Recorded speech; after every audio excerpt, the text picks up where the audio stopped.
FIR जब दर्ज करने गए थे तो उन्होंने कहा था कि सामूहिक बलात्कार हुआ है, इसका मर्डर हुआ है। तो जांच का विषय मैं सीबीआई की जांच की मांग कर रही हूँ कि सीबीआई की जांच होनी चाहिए इस पे। भोपाल सदन में प्रश्नकाल से पहले ही विपक्ष ने जमकर हंगामा किया और फिर सदन से वॉकआउट कर दिया। मुंह में युवती की हत्या और गैंगरेप का दावा कांग्रेस ने किया है।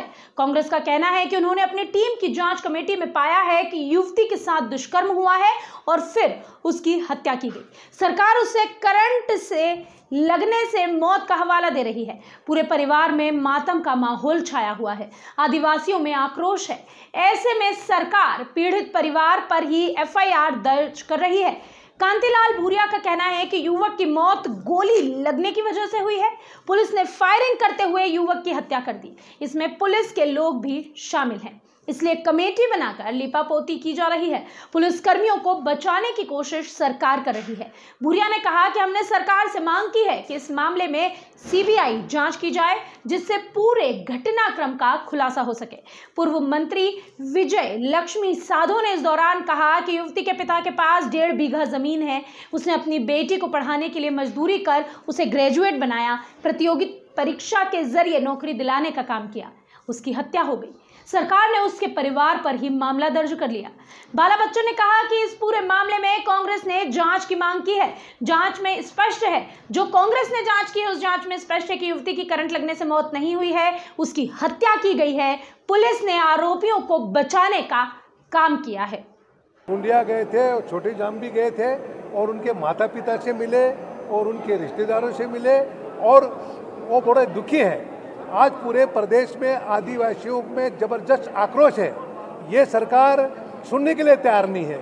अब उसकी हालत ऐसी है कि जब एक होनहार लड़की थी, वो पिता बेचारा गरीब, उसकी छोटी सी टापरी और उसमें वो अपना और मजदूरी करके वो काम चलाते हैं और उस लड़की पढ़ती थी, ले जाके उसने वहाँ पर जो भाजपा का कार्यकर्ता है उसने वहाँ ले जाके उसके साथ बलात्कार किया और ज़्यादा और फिर मैंने बात उसने कहीं खबर कर बता देगी तो उसकी वहाँ पर हत्या हुई और उसका हमने फोटो देखा, उसके मैंने सीने पे चोट है और उसके आगे आजू बाजू चोट है।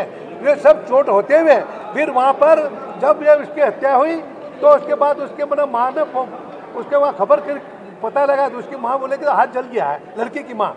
और उसके बाद फिर पुलिस से फोन आया कि वो उसकी डेड बॉडी हमारे थाने में आ गई है। तो कितना मतलब जैसे बताया कि 8-10 घंटे तक पुलिस वहाँ पर मतलब लोग रोते रहे, बिलखते रहे, मगर उसकी एफआईआर दर्ज नहीं की। उसके बाद लोग इकट्ठे हुए और उसे दबाव में फिर हो गया और बाद में एक नौजवान मजदूरी करता था और मजदूरी करता वहाँ जा खड़ा हो गया और उसको बोला तू कैसे आया, देखते उसको पेट में गोली मार दी। जबकि पुलिस को मालूम कि अगर मान लो उसको दोषी है तो पैर में मार के उसको पकड़ सकते हैं, अरेस्ट कर सकते हैं, पर सीधे पेट में गोली मारी। तो ये पूरी पुलिस ने पूरी अपराधी है और उसके बाद भी सरकार कहती है वो तो अपना करंट से मर गया, करंट से मर गई। कितने बड़ी बात है, इतने बड़ी घटना को करंट से बता रहे हैं। तो ये पूरा केस के ऊपर लिपापोती कर रहे हैं। जो न्याय मांग रहा है उसके ऊपर अन्याय किया जा रहा है। आप सब अगर लोग मेरे साथ अगर वहाँ होते तो आपको भी लगता कि किस तरह से उस बाप ने अपनी बेटी को पढ़ा लिखा के इस लायक बना रहा था। मैं आपसे भी निवेदन करना चाहती हूँ कि बहुत जघन्य के अपराध है ये मामा जो घुटनों के बल बैठकर लाडली बहना, लाडली लक्ष्मी, मामा माँ, भांजा भांजी कहता है, ये नौटंकी बंद करें। और इस प्रदेश में जो भांजियों के ऊपर अत्याचार हो रहे हैं, जो बहनों के ऊपर अत्याचार हो रहे हैं, जो छोटी छोटी बच्चियों पे अत्याचार हो रहे हैं, उसके ऊपर देखिए ये अहंकार बंद करे। ये वो देश है जहाँ रावण का अहंकार नहीं चला। मेरा निवेदन है हाथ जोड़कर, बहुत बहुत विनम्रता से कह रही हूँ मैं, ये वो उस बच्ची के ऊपर बहुत जाती हुई है।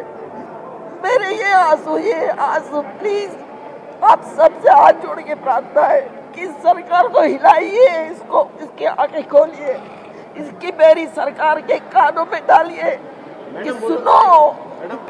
शिवराज सिंह जी और उनकी सरकार अपराधियों को बचा रही है और जो पीड़ित है, पीड़ितों को अपराधी बना रही है और ओरिजिनल जो अपराधी है उनको राजनीतिक संरक्षण दे रही है।